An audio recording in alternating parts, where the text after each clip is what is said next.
In 2009, Pennsylvania State Trooper Kevin Foley was convicted of murdering his girlfriend's husband, Dr. John Yelenic.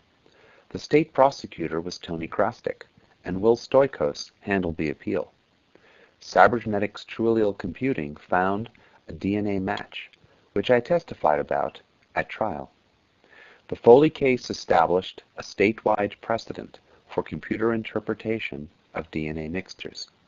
Let's look at the DNA evidence found under the victim's fingernails. Tony came to our office and discussed this with us, and he handed us a CD with all this data. And Bill Allen put it into the TrueAllele machine, and the machine cooked on it, over the weekend.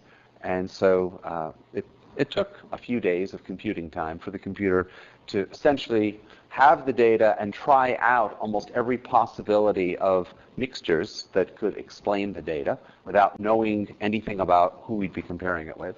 And so I thought, this really took a long time. It took us 3 days, and I called Tony Monday morning, almost apologetic, that he had to wait the whole weekend. But evidently, in the real world, that wasn't slow. And so the number, it moved a little as we came up with a more conservative estimate, but ended up becoming 189 billion.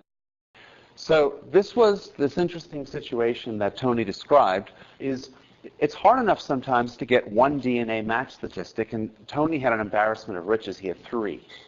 But this can cause problems because there's a potential for confusing a jury. Why are there different methods? Are all of them wrong, which is what the defense was sort of suggesting. If they're not agreeing with each other, there must be something going on. This is what the methods turned out. The FBI used a method called inclusion, where you just kind of look at all the data and you kind of match the suspect signal against the data, and you ask, is the guy in there? So is he included? And you do it in a very qualitative way. You don't use a lot of information that's in the data. Dr. Robin Cotton, who's a preeminent DNA analyst. She was the founder of the Cellmark Lab and had worked on the O.J. Simpson case, used a method where she could entertain the use of the victim's DNA. And I'll show what that looks like in a second. She got a match score that was 1,000 times higher, 23 million. This is DNA. You all know what DNA is, right? You've got 1 trillion cells and that have nuclei. There's a bunch of chromosomes, and there are regions there called loci or genetic loci. You have 2 parents, so at a genetic locus you have 2 copies, and forensic scientists, geneticists use particular loci that have a lot of variation in them based on length.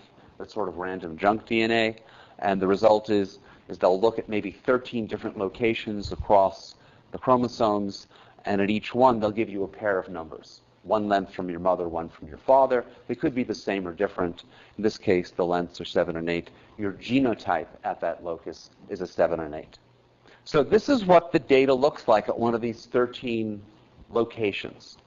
It's a mixture. Why? Well, these peaks correspond to 2 lengths that were from John Yelenic, the victim. They're there at about 93%. That's why these peaks are really tall, right? And then there are these 2 other little peaks down there, and they're only about 7%. And they came from somebody else. If you're going to look at the data objectively, you're not going to, at this point, compare it with anybody. You're going to say they're from somebody else. And what the computer will do is try out all possibilities. It will say, well, maybe there's there's a lot of one person, less of another. And it'll just move everywhere where the data is, where the data isn't. And every time it makes a comparison, it'll do a probability calculation. When it's all done after a few days, it'll come up with which genotypes are more or less probable. Right? If the answer was obvious, well, actually in this case, it sort of is obvious. If you were to look at this from across the room and ask, what do you think the other genotype is, you'd probably say it's whatever those 2 peaks are. And the reason you'd know that is that if you're only seeing 4 peaks, 2 of them came from the victim and there are 2 left over, well, they probably came from somebody else. And that's how some methods work, but not all. And in fact, the inclusion method used by the FBI doesn't use the victim profile. it doesn't account for the fact that we know where those two peaks came from. It's still the most popular class of methods used in the US. And it doesn't use the peak heights. It doesn't use the original data. It treats all the peaks as if the heights were the same. Now, why would you do that? I mean, looking at the data, you might think that's not the cleverest thing to do. It's because these mixture problems can get very complex. If you look at them mathematically, they have hundreds of dimensions in them, and they can take computers days to solve, doing tens of millions of operations. So for people simplify the data, and they're working on a much simpler problem that people can solve. And that will include imagining you don't know who's in there and imagining that all the peaks are the same height. We wouldn't expect a computer to do that, but we do. It's okay for people. And so that's the inclusion method, and it gave a lower answer, 13,000. Dr. Robin's method does use the victim, and it sort of subtracts out the peaks there, and so therefore it gets more information, but it still treats all the peaks as if they were the same height.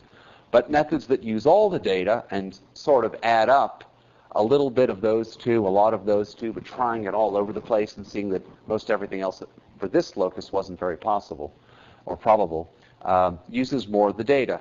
And that's why, even though the principles are the same, the methods will give different numbers because they're using different amounts of what's present in the data.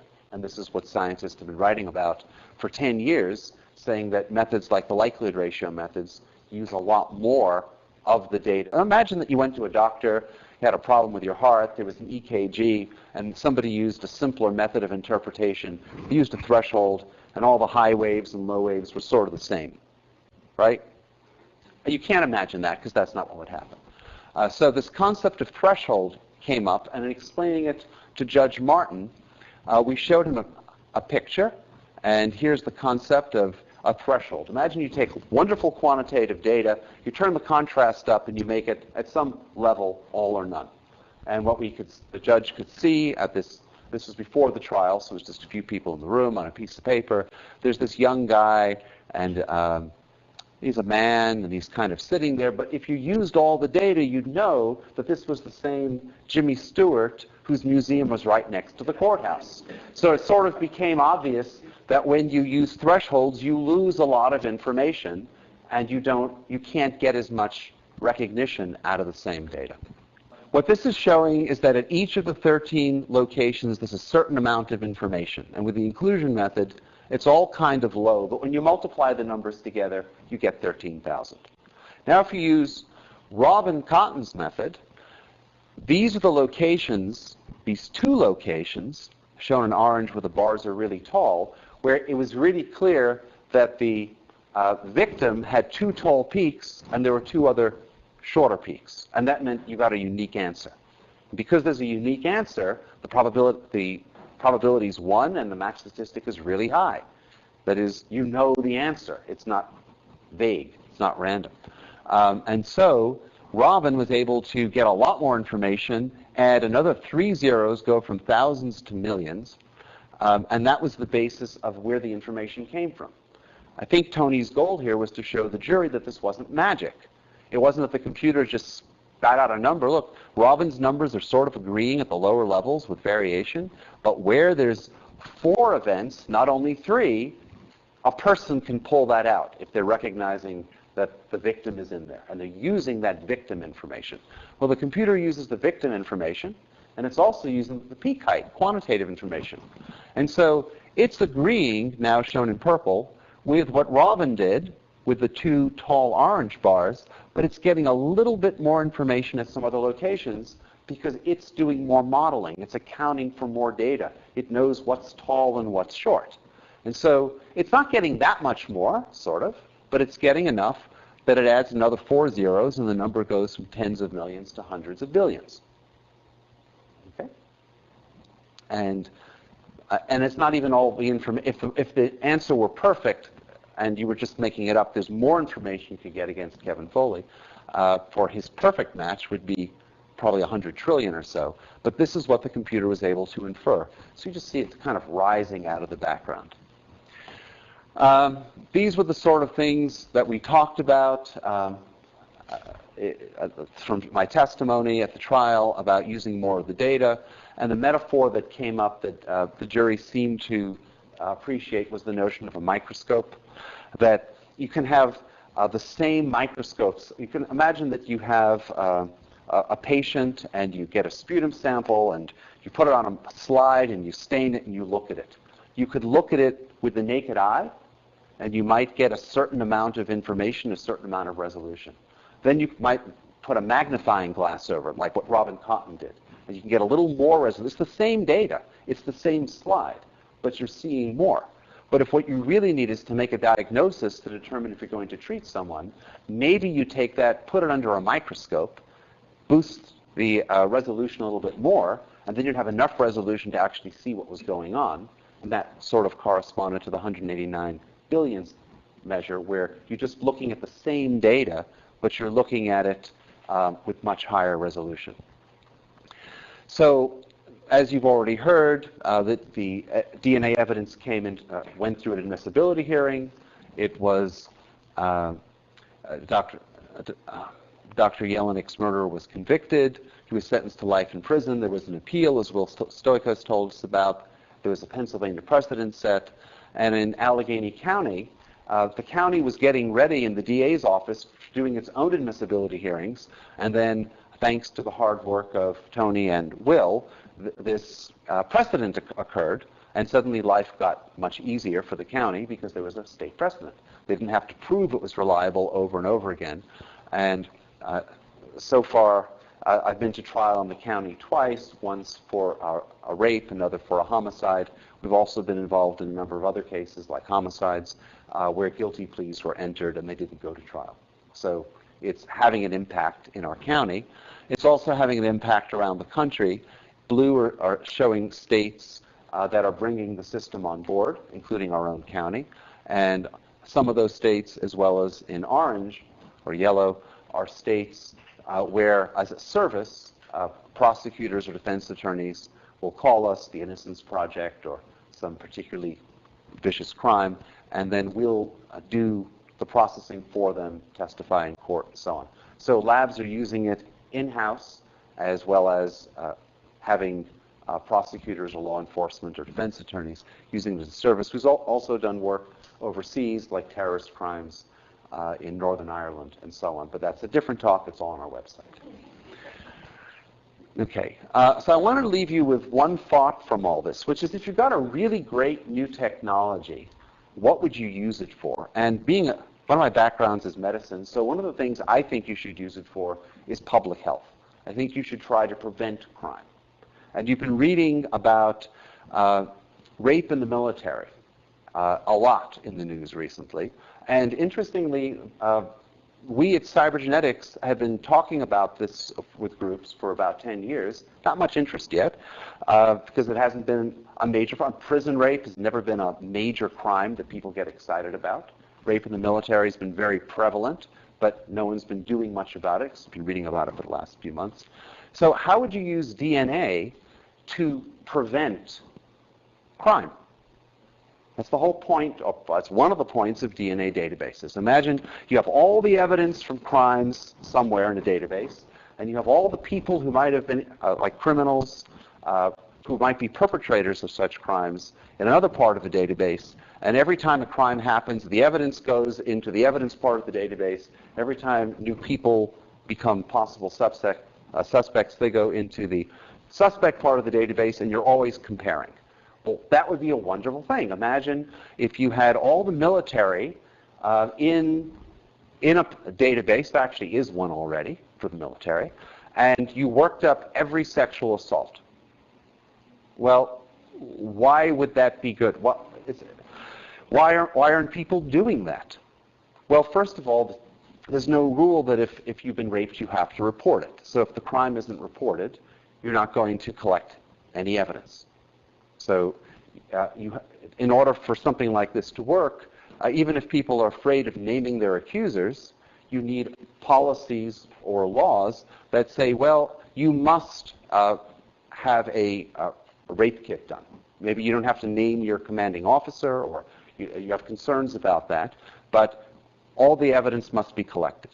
Okay, well, the next issue might be the laboratory. Aren't there backlogs? Backlogs aren't a real issue in crime labs. The government puts money into it, and they're tremendously automated. The real issues with crime lab backlogs have to do with the interpretation. So now you can say, well, why don't people just interpret these mixtures? Well, you've just heard about this case, and you know that people might spend a day or two trying to interpret it and not get very much. Well, that's not really a problem. You use a computer, right? They don't ask for very much, electricity and refrigeration, and they can work on these cases automatically without bothering people, and they scale. You can have hundreds or tens of thousands of processors that just work on the evidence. There's no backlog or manpower issue. You just use a computer. Okay, that's great. So now you take that and you put it into something like the CODIS database, the FBI's database, except now you have all the military personnel. What's the problem? Well, the CODIS database doesn't work for mixtures. Why not? Because it's based on these inclusion methods that don't work for mixtures.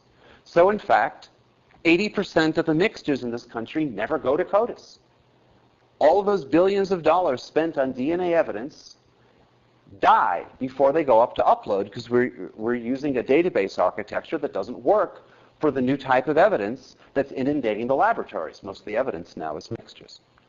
But if you have a proper mathematical computer solution, all those issues go away. If you had a policy that you collected the evidence and the labs processed it, because you need people to interpret it, and now you have computers interpreting it and computers preserving all that evidence on DNA databases, like we did for the World Trade Center reanalysis of 18,000 samples, then you can actually process all that information. What would the result be? If you knew that your DNA would be collected, it would be matched, and you would be caught, that might be a disincentive to commit a crime. Because rape kits are a lot easier than the DNA under Dr. Yelenic's fingernails, certainly for a computer. So that's a thought about what you could do to prevent crime instead of just trying to prosecute it after the fact.